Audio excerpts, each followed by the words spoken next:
Hey guys, how you doing? Thanks for tuning in. Hi Bob, how are you? I'm doing pretty good. How about yourself, Dave? Yeah, excellent. Thanks. Doing much better.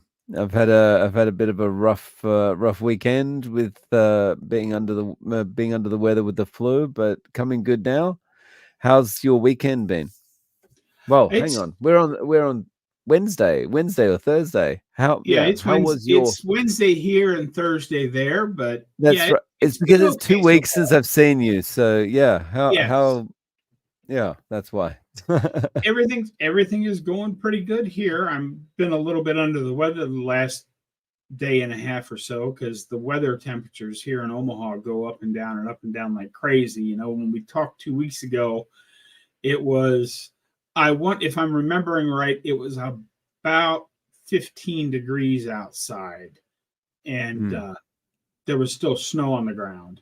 And now today it got up to 58, but this is the last nice day we're supposed to have. It's supposed to cool off, be cold tonight, snow tomorrow night, but the snow won't stick around long because by next Monday or Tuesday, it's supposed to be back up into the high 40s, low 50s again. So who knows what it's going to do? I don't even think they know from one minute to the next.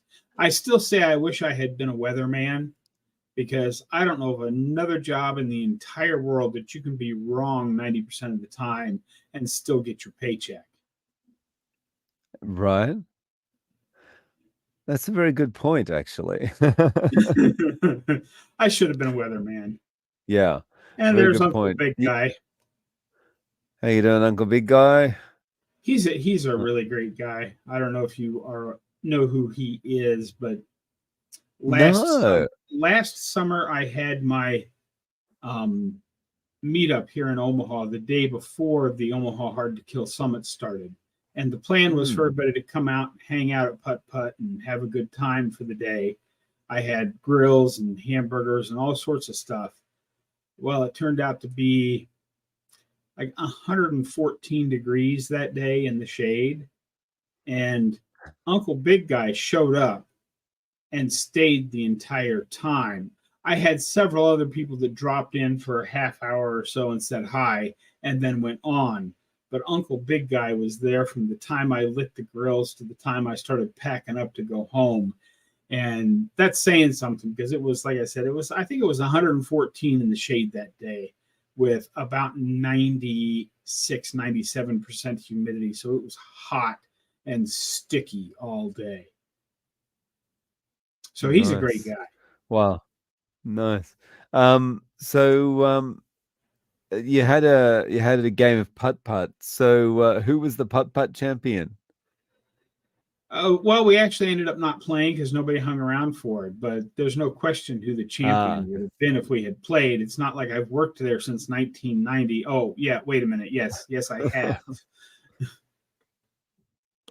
So it's the like, is it the same as what I'm imagining? It's mini golf, right? Yes, it's miniature Yeah, golf. yeah. It's actually not called putt putt anymore. It was originally a putt putt, which was part of a national franchise, the second oldest franchise operation in the country, by the way. McDonald's it was actually third. The Mm. first franchise operation was Holiday Inn.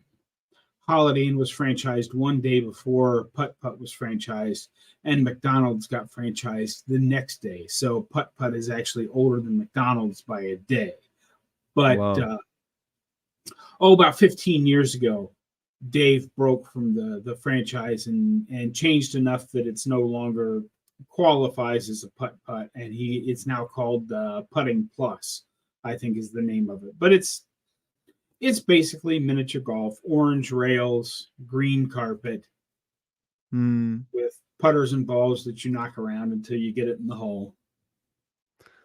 cool. Um, so I just noticed a question already come through. So let's just point out a couple of things before I get to the question. Um, any, anyone ask a question, please do. Or if you've got a discussion point you'd like us to talk about, please treat it the same way. Just put a Q or a couple of Qs in front of it so that it sticks out and we'll get to it. And also, as you come in, can you please smash the like button? And that will bring more people in. We've currently got 36 people in the live at the moment over both channels. And so last time, I think our max was about 100 or 110, somewhere like that. So if we could, let's try and get to a little over 110 this time so we can beat last time's record. That would be cool. Okay, and we've got a lot of people smashing the like button. Thank you very much. Appreciate that. Okay, so we've got a question from John. Dave, are you still avoiding cheese or do you occasionally allow it in your diet? Um, Good question. I avoid it now. So I don't dislike cheese, but I think I've got to the point now that it's been long since I've had it that it's just not a thing for me anymore, you know. Um, but probably if I started eating it, I wouldn't be able to stop. So, you know, just because of my personality. So yeah, I avoid it. How are you with cheese, Bob? Do you still Um, eat it? I can take it or leave it. I actually have some cheese in my refrigerator right now. Because on Sundays, not every Sunday, but once a month, I have a group of friends. We get together and play games, an old fashioned tabletop style Dungeons and Dragons kind of a game it's the same game that's been going on for 30 plus years.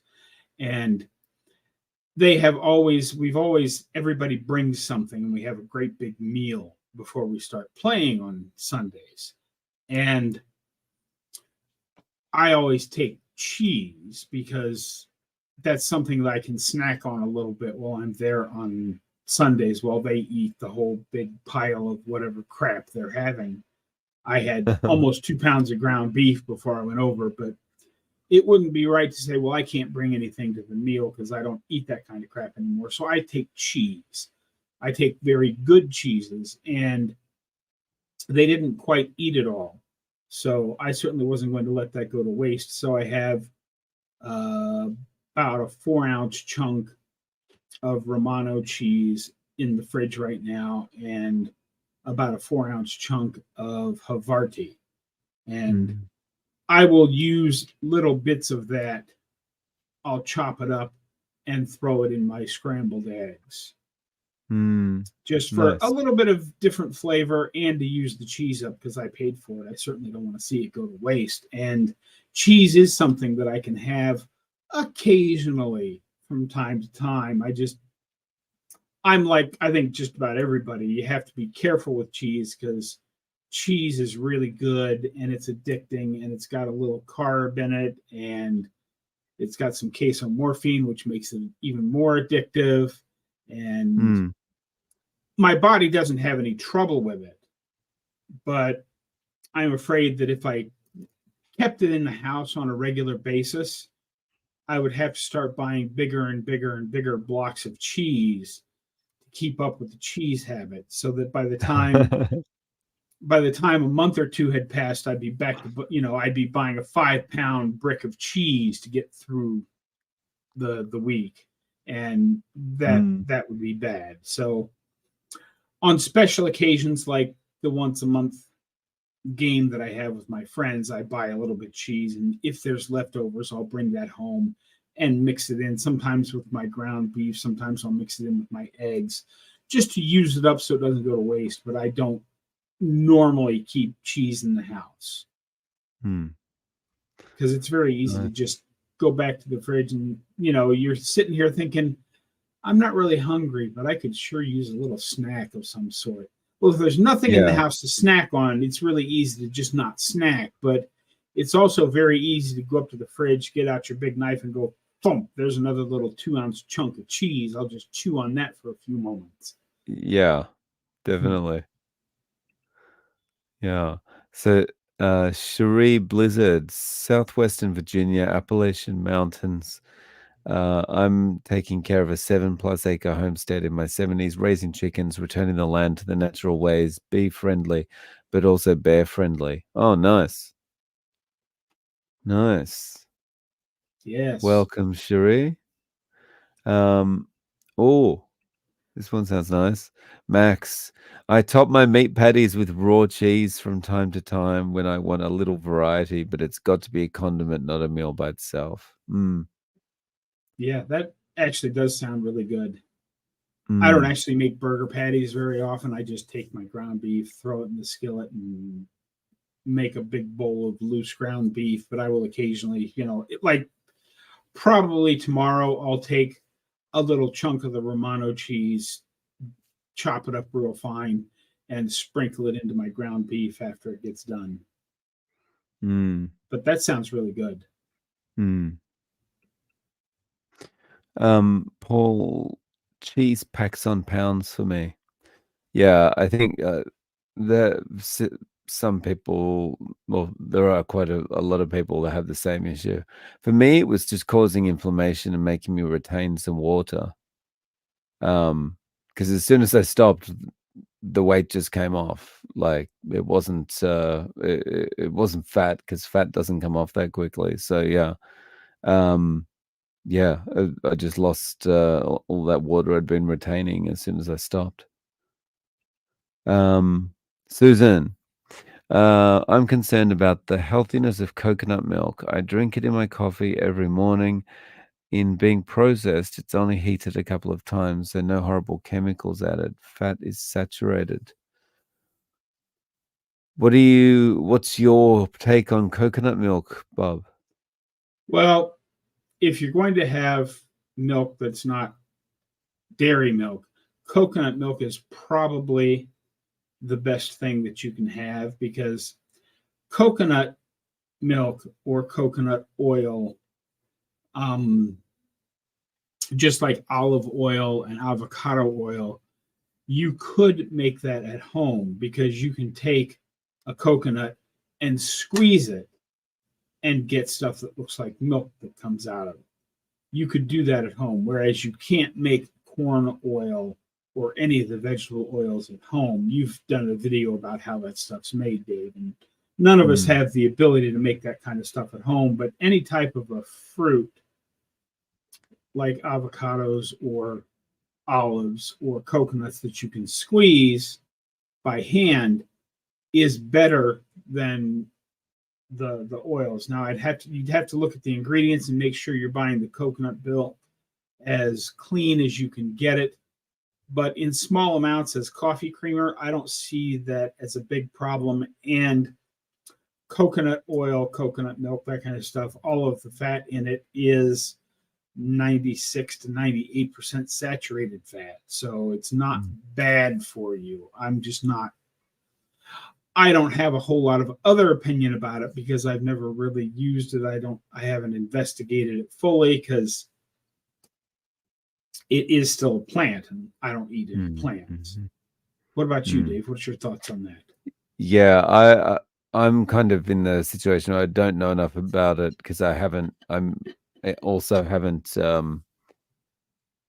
had any. I haven't felt the need to have any at all. I don't put anything in my coffee, so I don't need to find a cream or a milk or anything like that. So, I would say, yeah, but basically the same as Bob has said. It's natural if you can extract whatever it is by hand at home, then it's going to be better for you than something that's chemically processed. But yeah, I'd be checking just ingredients and stuff like that. And um, but otherwise, yeah, um, I I would just it, the yeah.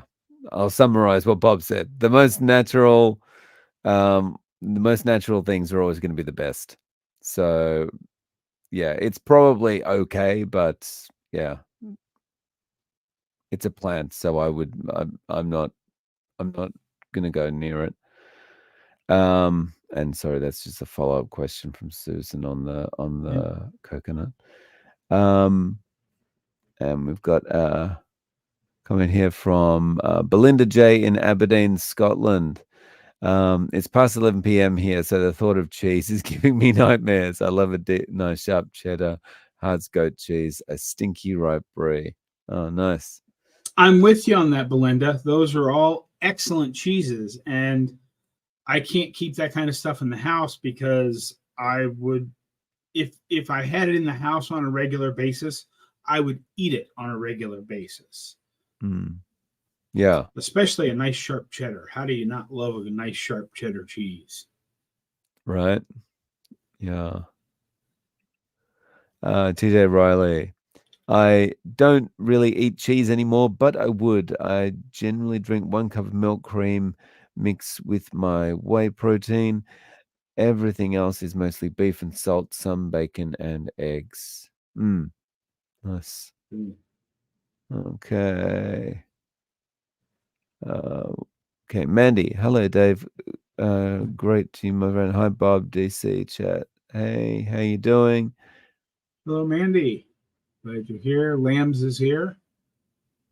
Oh, Lambs. How are ya? Uh, Yeah, I okay, see we got Susan put the Beth. ingredient list on Oh, there, and okay. I don't see Mm, anything wrong with that. I mean, guar gum is just it's a nothing. I mean, it mm, adds texture. It's okay. basically a thickener, so it makes the coconut and the water gel up into something that sort of looks like milk as opposed to just being water. So I don't see anything wrong with that. Mm, Me personally, yeah. I don't know how you handle heavy cream. And if heavy cream gives you problems and you're not having any problems with the coconut milk, I wouldn't worry about it, especially Mm, as long as you're using it as an additive in your coffee, not having coffee as an additive to your coconut milk. mm, If it's just a little teaspoon or tablespoon in your cup of coffee, I don't see where that's going to be a problem. mm. I think I think it also at the end of the day, it also comes down to every single person's going to be a little bit different, Mm-hmm. and tolerate things a little bit differently. And I know just because of who I am and my tolerance for particular things, and also my ability to get addicted to things, that I just need to keep everything simple and just stick to, eggs and beef and maybe bacon and stuff like that. But some people can add things in and it'll be okay. Like it could be cream, or it could be a little bit of I don't know, fruit or something occasionally. It's always going to be different for different people, and I think that's one of the most important things about carnivore for me. Really, is eliminating, and then if there's something that you really, really want to add back in, then well, you can add it back in, but you just add it in, you test, and you think, okay, how am I reacting to this? And if you don't react badly to it, then you can just keep it in, right? Yeah, I actually just did a video about this. I believe the thumbnail says "spice it up." I did it on spices. It was either yesterday or the day before's video, and it's like salt. Everybody needs to use salt, but if you like a little bit of pepper, Mm, try it. See how your body reacts to it. If you like a little bit of garlic, try it. See how your body reacts to it. But only add one thing at a time, so mm, the example I used the first time I tried to add something back in, I still had some leftover taco seasoning sitting in my spice cabinet. So I thought, well, I'll just use that up because there's not very much of it there. And I have no idea which ingredient in that taco seasoning blend set me off, but I felt terrible the next day. It was really good having the taco flavored meat, but something in there was not good for me. So, and you'll never know what that is if you add a bunch of stuff at once, or whether it be cheeses or whatever. You got to add these things back one at a time so you know for sure, okay, I tried that, but today my foot hurts or my back hurts or my knee mm, hurts. I probably shouldn't be doing that. And then after it clears up, try something else. Because Mm, yes, everybody is different. Now, everybody's not 75 or 80% different. We're all Homo sapiens sapiens, and 95% of our diet needs to be ruminant meat with the associated fat, salt, and water. It's the other little 5% that you can add and change and figure out what things you like and what things your body doesn't like. I yeah, hope that answers your question. yeah. Um, a hearty agreement from me on that. Um, okay, we got Money Mac coming in from Toronto. We've got Beth from Central Texas. How you doing, everyone? And on day 29, watching from BC, Canada. Oh, congratulations. Almost a month. British Columbia, Nice. one of the most beautiful places on the planet. If you've never been to British Yeah. Columbia, you should put that on your bucket list. You should go sometime. Vancouver Island. And the place I went was way up north in a little town called Kitimat, British Columbia. But the whole of British Columbia is very nice. The flight into Um, Kitimat, the flight went to Terrace, which is a mm. town north of there. And it's kind of a terrifying flight to get in there because Mount Elizabeth is there. There's basically mountains all around. So the plane comes in over the mountains and then drops down into the airport. That sounds like the Hong Kong landings used to be. Kind of a Yeah, little bit crazy, you know? Yeah. Um, yeah, for anyone that doesn't know, the old Hong Kong airport, the plane used to be like almost going past people's houses, looking at the washing on the line, hanging on the balcony and stuff as it was landing because it was basically smack in the middle of the city. Yeah. mhm. Um, okay, Mandy. I'm glad I'm very tolerant of dairy because I would be the size of elephants. Intolerant. Mhm. Yeah. Um, okay. Aaron and Janet coming in from East Texas. How you doing? Um, and wow, we've got a big cheese discussion going this morning, That's Bob. okay. Lynn says, I can't eat cheese anymore. I have a big reaction to it, but I have to leave it in the house because my husband eats it. Yeah. Oh, wow. Do you have to kind of get him to hide it away somewhere from you? I know that if I had it in the house, I'd have to be getting someone to hide it from me because it's just if it's accessible at all, I'd be nibbling, I think. Yeah. Okay. And Max, the longer I've been carnivore, the less my body tolerates spices, occasional vegetables. I can no longer eat garlic or avocado without consequences. Mm. Yeah, I've tried to add a vegetable or two back in just for testing over the last, you know, few months, and they've always had consequences for me. So there'll be no adding of vegetables into my diet either. Yeah. Well, I How- think because we all grew up on the standard American or standard Western diet, if you will, eating all of the stuff and the things that make a balanced diet. And we didn't realize what those vegetables were doing to us. But the longer we stay carnivore, the longer we stay clean carnivore, the more we notice what some of Mm, these vegetables and spices will do to us.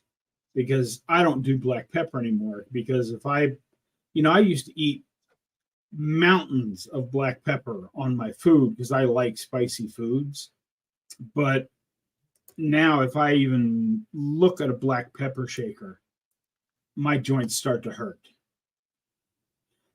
I can just be walking through the store and go, oh, look, there's black pepper over there. Ow, my foot hurts.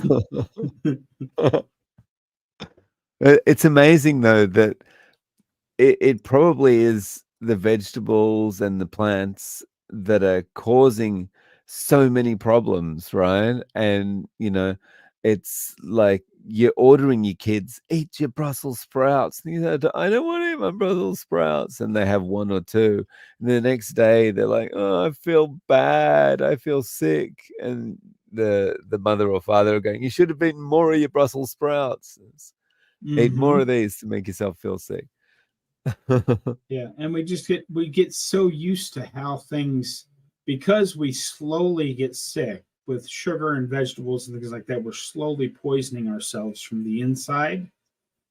Mm, We have associated all of those things with aging, and it's like, well, it's just that's what happens as you age. Things start to hurt, and you can't do as much as you used to, and now we realize that that's just not the case. I'm mm, doing things today at 60 that I couldn't do when I was 40. So, you yeah, gotta, you same. It just, feels like you're aging backwards, right? oh, yeah. Mm, I don't remember exactly where I was going with that, but I feel better today than I did 20 years ago. That's for sure. yeah, same here. Yeah, definitely. Okay, Chris C. Did either of you notice a connection between carbs, sugar, and other addictions, food sensitivities? I am not on a carnivore diet, just ketovorish, and a lot of foods seem to bother me now. Um, well, for me, I think there's definitely a connection between carbs, sugar, and alcohol addiction. Like cut out the carbs and the sugar, and the pull from alcohol is not as strong for me. Bob, how about you? Well, I don't have never actually had any other addictions. I mean, I smoked once upon a time, but that was 30 years ago. Mm, Because back at the time, everybody in the army smoked. But um, what I will say about the ketovorish and why I think so many people don't have success on a ketogenic lifestyle, but they do have success doing carnivore, is because that little bit of whatever it is keeps you tied to all of the old addictions. mm, And so many of the keto, don't get me wrong, I don't mind a keto recipe every now and then, but so many of those recipes that mimic all of the foods that we used to eat, it's very easy to connect the dots in your brain back to, oh, well, that went okay. Maybe I should have just a little bit of real pasta next time. Or maybe I mm, should have just a little piece of bread. And that's how people tend to, the little keto things tend to snowball back. Whereas if you talk to a carnivore that just cut it all out of their life, they're like, I don't even think about that stuff anymore. I know I'm going to be eating meat and mm, eggs, and that's about it. And mm, they don't tend to have the fall off the wagon, you know, carb binges that so many of the other people out there seem to have. That's just my mm, 2 cents on it. mm. Okay, and Mandy, thank you very much for the super sticker. Much appreciated. Thank you, Mandy. Okay. So, we got Bert. Hi guys, I put a bit of heavy cream, 35% fat in my coffee. Delicious, but both cream and coffee are suspect among true carnivores, I guess. Their loss. You know, it, I think honestly, coffee with cream in it sounds great. Um, Honestly, the thing is, like we were saying before, it's all about testing, really, I think, and if you can tolerate it, then you can tolerate it. And I would say that's great. If I would still be drinking coffee if it wasn't for the sleep thing I wanted to resolve, you know. It's not that I I stopped coffee because I was carnivore or something like that. So, do you have any thoughts on this, Bob?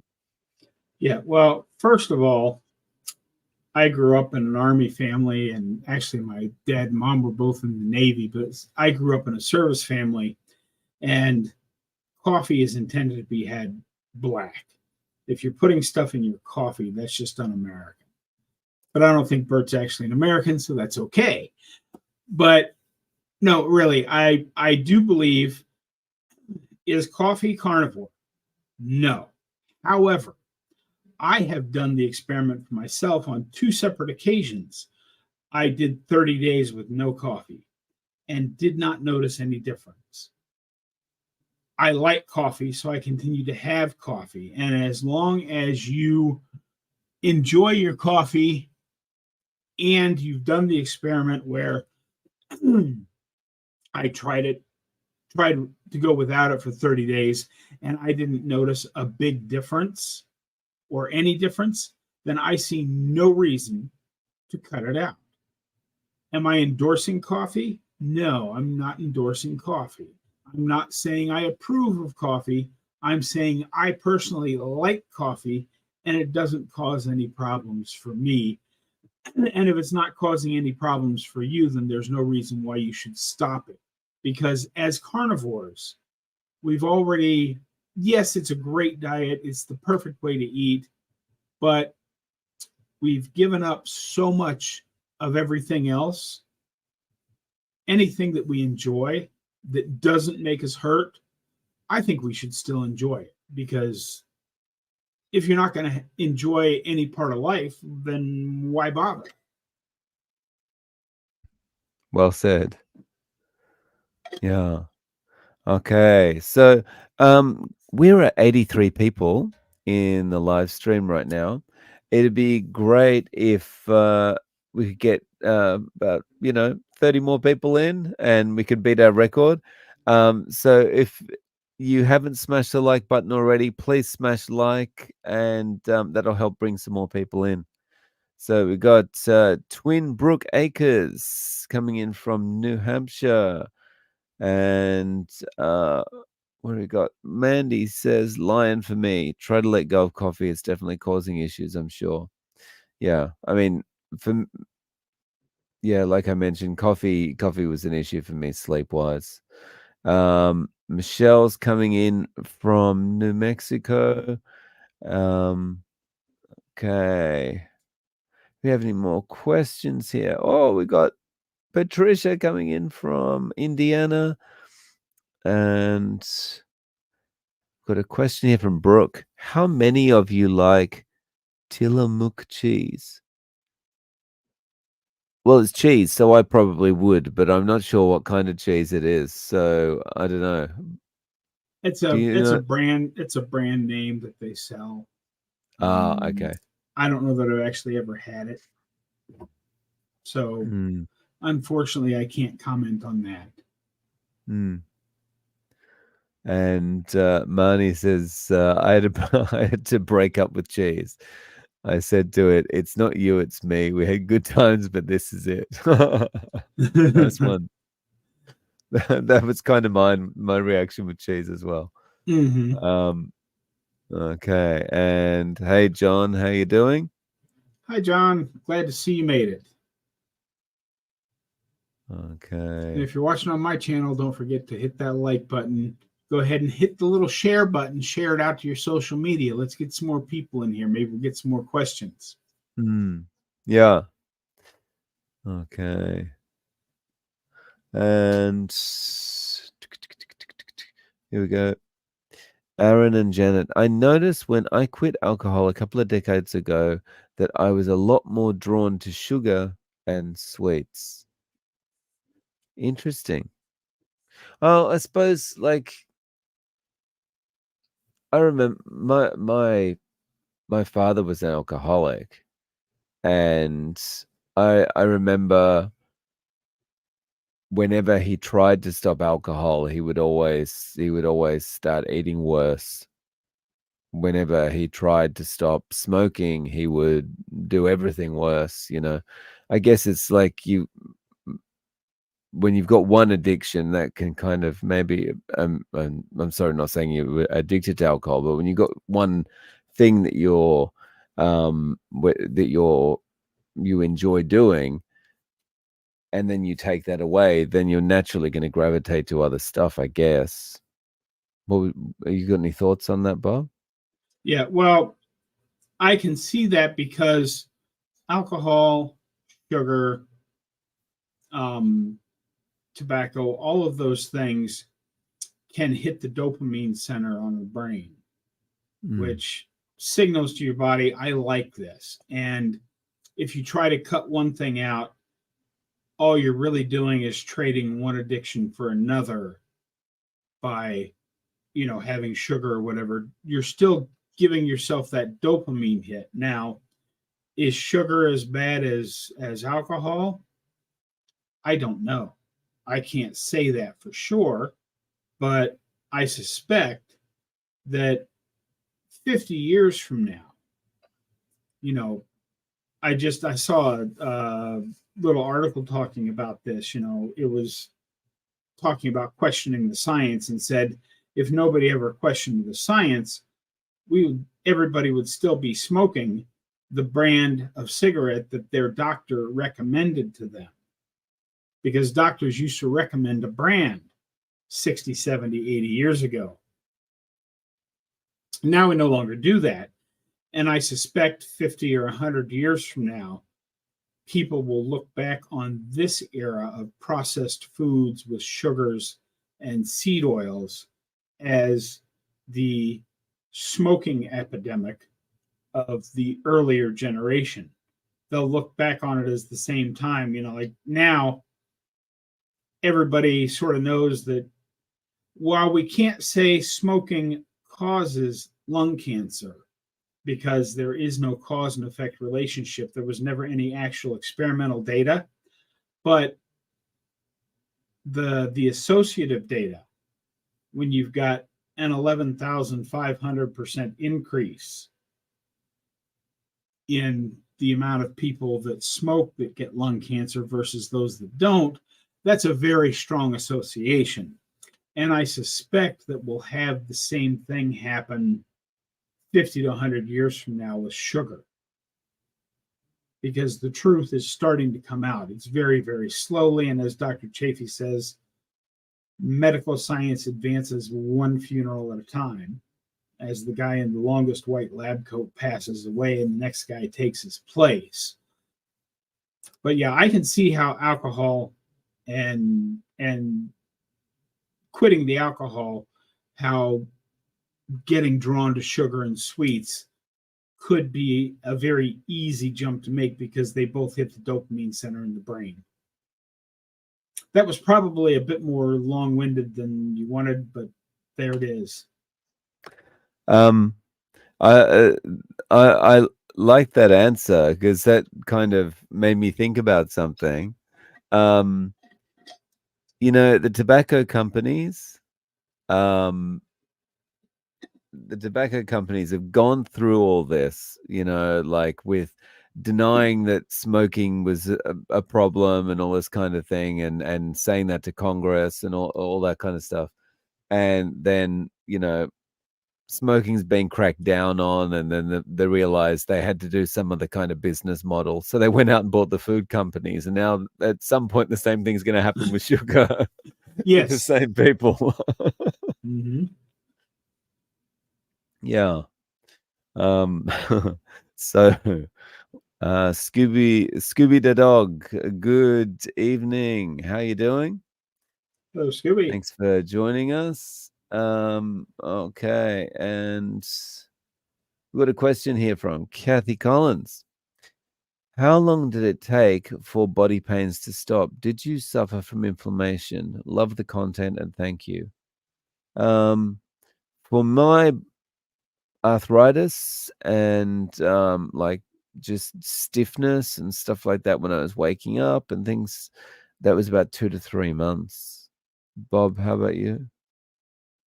Yeah, it actually, I noticed it improving at about the 28-day mark because I sat down to record a video. It was my 29 pounds in 29 days video way back on the channel.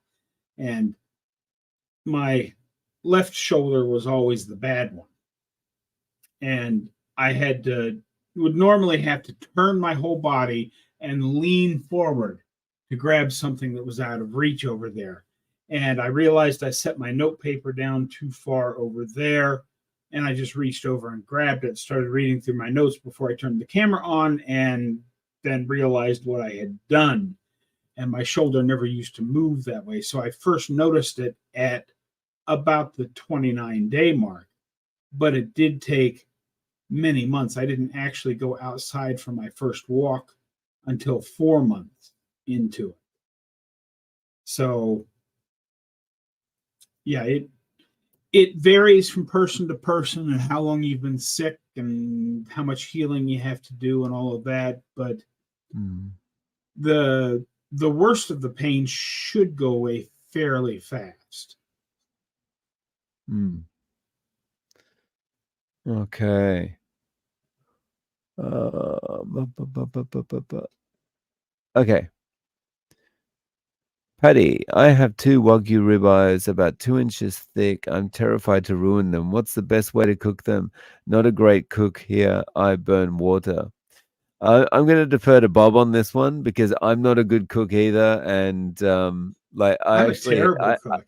I had two steaks for breakfast this morning, but I just chuck them in the fry pan, and it was like I don't know. I don't even think about is this going to be cooked properly or not. It was basically 2 minutes on one side, 2 minutes on the other side. It looks kind of brown enough. That's good. Yeah. Yeah, I don't really want to say one way or the other. Now, what I would do if you have a way to sous vide them, or you can just use the oven, get them up to about 100 degrees, 100 to 120 degrees, and then put some butter or tallow in a cast iron skillet. Get that as hot as you can to where whatever kind of oil you have in there is just starting to smoke. I mean, we're talking 450, 500 degrees. Pull the steaks out and slap them on each side till they sear. Obviously, if you have an outside grill, that's the best way to do steaks. You throw the steaks Mm, down the grill, and when the juices start to bubble up one side, you flip them over, and then when the juices start to bubble up again, they're done. That makes them nice and medium. But don't look to me for cooking advice because I the secret to cooking, if you make something and it doesn't turn out right, you just keep adding bacon until it tastes okay. good point. That's the secret to cooking. Good point. Um, I do think probably two channels that I can think of that probably do that talk about um cooking meat quite a bit would be Minimalist Carnivore or Carnivore Kip. Yeah, Probably, yeah, they're probably good ones to check out. carnivore kip Um, cast iron and mm, something is what it's called, but y- he's a big smoker and cooker and cast iron guy. mm, He knows how to make meat. So I just jump onto his channel and send him a message and say, "Hey, what do I do?" mm, yeah. Sarah Perine. Does anyone understand how inflammation from sugar works? I believe I get inflammation from dairy, and I'm doing an experiment now, hoping my tendinitis disappears. How does inflammation work? Good question. I'm not 100% sure. Bob. Um, that's a very good question. Sugar, it inflames your body because it does damage to all of the little tissues. And what happens is, as your tissues get damaged, like let's say you just sprained your ankle, what happens? You get all this inflammation goes rushing into your body. That's your body's first line of defense for healing something like a sprained ankle or you twisted your ankle or whatever. The Mm, same thing happens in chronic systemic inflammation, But because you have the sugar that has damaged the cells of your body starts sending in inflammation to try and heal that. And that's how we get to chronic systemic inflammation, because you're constantly eating sugar, which constantly inflames your tissues, which constantly causes your body to attempt to heal the damaged tissues by sending inflammation there. That's the basics of it, and I that's about what I know about it. That sounds Mm. like a really good question. Professor Bart K. Go to Mm. his channel, catch one of his lives, ask him that question, and I'm sure you will know more about inflammation than you ever wanted to know, because he is the science. Yeah. Yeah. Okay. Simmer. Simmer from Belgium, age 54, 4 months carnivore, 2 months strict lion, lamb chops, salt, water. Chronic health issues since decades to cure. Some advice for patients for getting results. Thank you. Well, Bob, vitamin P, this is all about you. Have you got Yeah, some well, advice? you it's actually right there in your question. You've been carnivore for 4 months and 2 months strict lion, yet you say you've had chronic health issues for decades. So you did not develop the chronic health issues overnight. They will get better, but they're probably not going to get better overnight. So you just have to trust the process and consider the alternative. What are you going to do? Give up and go back to eating the carb infested diet that you know is bad for you? Or are you going to just continue to eat the proper human diet and trust in the process, have vitamin P patience, and know that your body will heal as much as it can? I have no idea how much damage you've done to your body and how much it can actually heal. Some people heal more than others. But if you are eating a proper human diet, which you are, lamb chops, salt, and water sounds marvelous. Know that you're giving your body optimal fuel so it will heal as best it can. But depending on how fast that happens and how completely that happens, that's where everybody is a little bit different. So all I can say is have some patience, Seema. I hope it, happens quickly for you. But we know that going to, Starbucks and getting a great big latte filled sugary drink and 5 donuts is not going to fix your chronic health issues. Anything to add to that, Dave? Um, no, nothing. I think well said. I mean, yeah, it's it's just really a waiting game, and yeah, the chronic health issues, are going to be solved by, or are going to be much more easily solved by eating a good diet like you're doing, rather than, as you say, going to Starbucks. So yeah.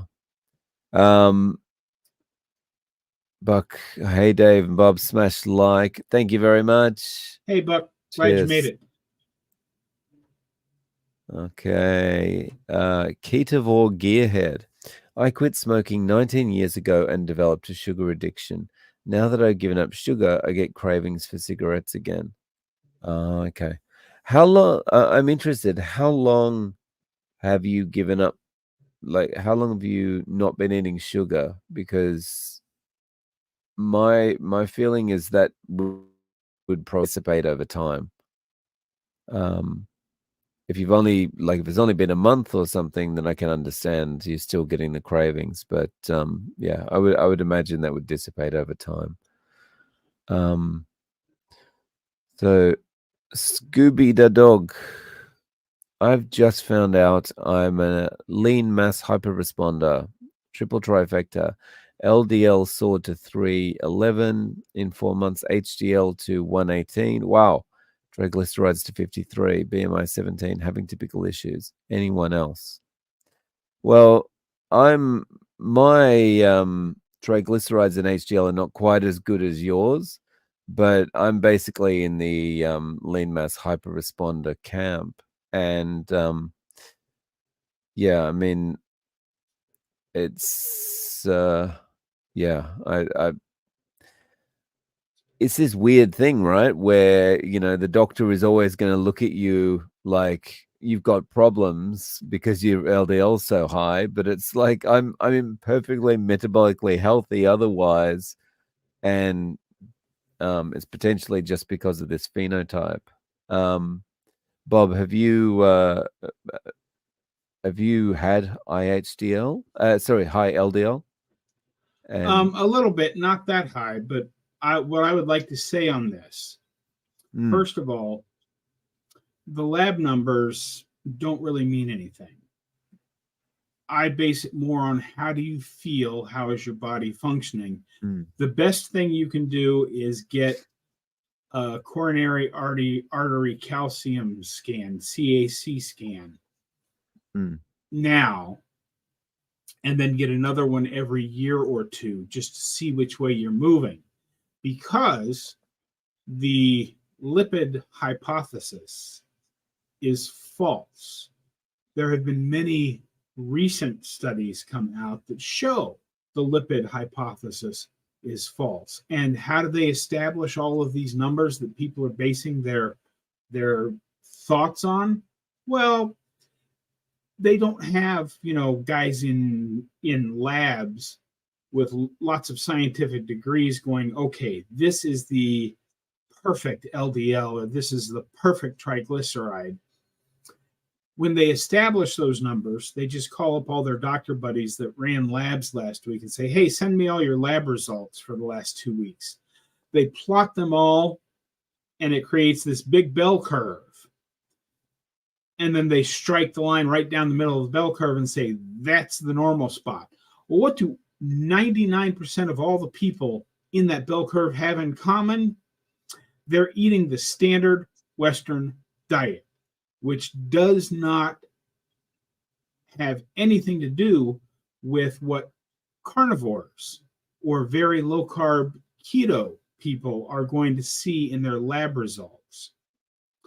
If you've been following Nick Norwitz at all, he just published his study on how high dose statin therapy managed to lower his LDL by 31%.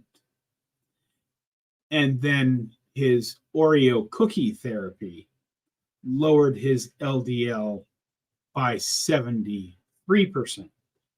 So Oreo cookies are more than twice as good as statins at lowering LDL in a person, which tells me that the lipid hypothesis is false, but the lipid energy model is correct. And what that mm, is because we're not burning sugar as our primary fuel source, we're burning fat. How is fat transported around the body? In the little submarine carriers called LDL and HDLs. They move that energy around the body because blood is water-based and fat and water don't mix. So you have to have more of the LDL to move the fats and cholesterol around your body to feed yourself if you're operating on the lipid energy model. And that's probably, again, more explanation than anybody wanted. But other than that, if you want the old school answer, your lab panels look great there because normally they say if your HDL to triglyceride ratio is 2-to-1 or better, you're okay. And yours is 1-to-2. It's completely flipped. Before I was introduced to the carnivore way of life and other labs like that, I didn't even realize that there were people out there that had HDL that was higher than their triglycerides. And now that's quite a common thing as we get rid of all the crap that we've been eating. So that's, Mm.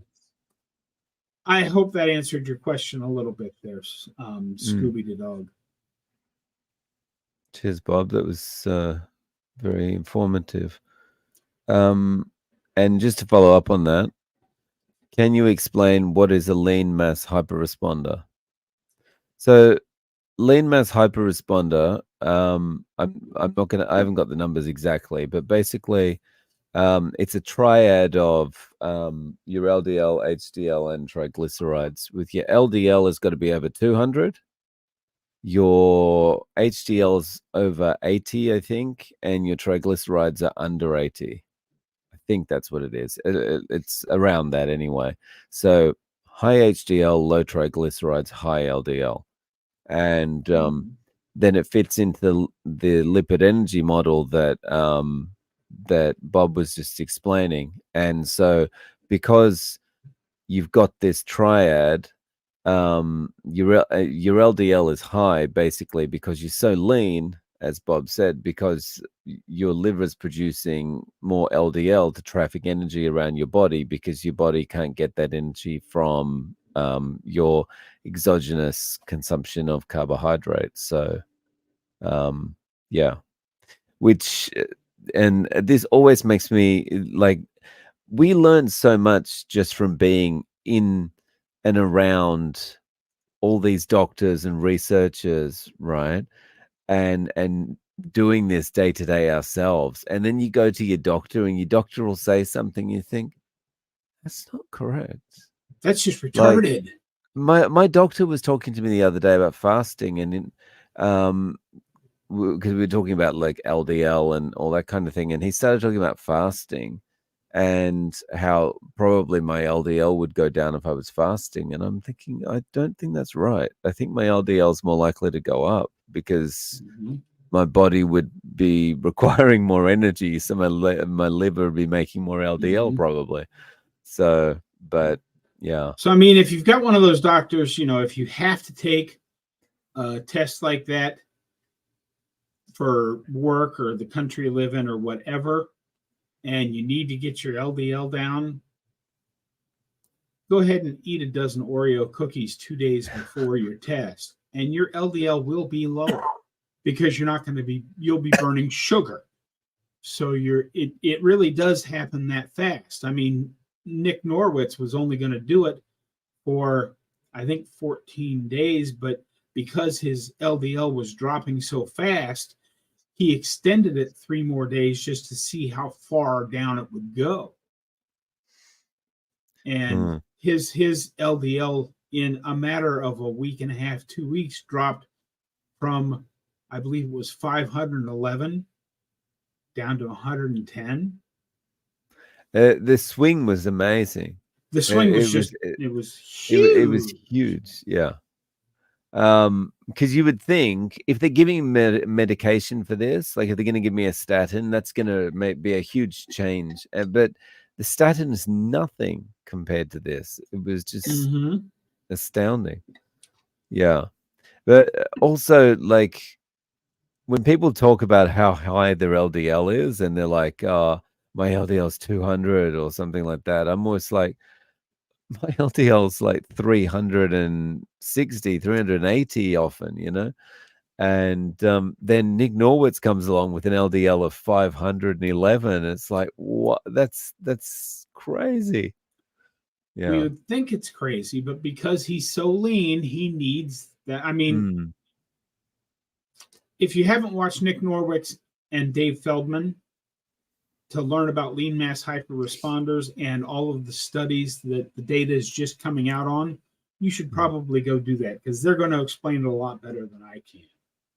But mm, it's the difference between the lipid hypothesis, which has never been proven, versus the lipid energy model, which still isn't proven, but we have very good early indicator numbers.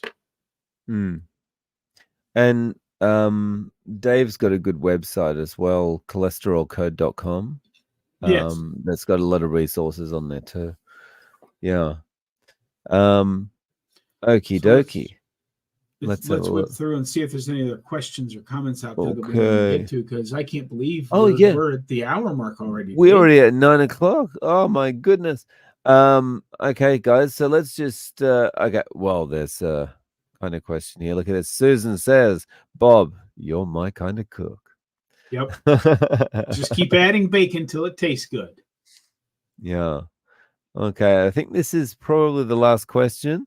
Chris, after sticking to carnivore for a while, ever did e- anyone attempt to reintroduce other foods and failed, or weren't you interested in that anymore? Um, I tried to. I'm not really interested in introducing anything. I've lost the taste for stuff. How about you, Bob? Yeah, I don't really have a desire to introduce stuff. I have the occasional thing from time to time, like 2 Thanksgivings ago, I had a piece of cake and a piece of pie at Thanksgiving dinner and that kind of stuff. But I don't really, I love ground beef. I love steaks. I love eggs. What more could you possibly want? Exactly. And actually, that's a good note to finish up on. So let's wrap it up. We'll maybe do another one in 2 weeks from now, Bob. Sure, sure. Sure. Okay. And thanks to And all of you for commenting and giving us good questions. I mean, it started off a little slow, but then the last 45 minutes has just kind of flown by. right. Great questions, guys. Everybody that was in here, thank you all very much for tuning in today. Yeah. Thank you so much. Really appreciate your time, guys. And yeah, we'll see you in 2 weeks. Cheers. Thanks, Bob. Thank you, Dave. Cheers.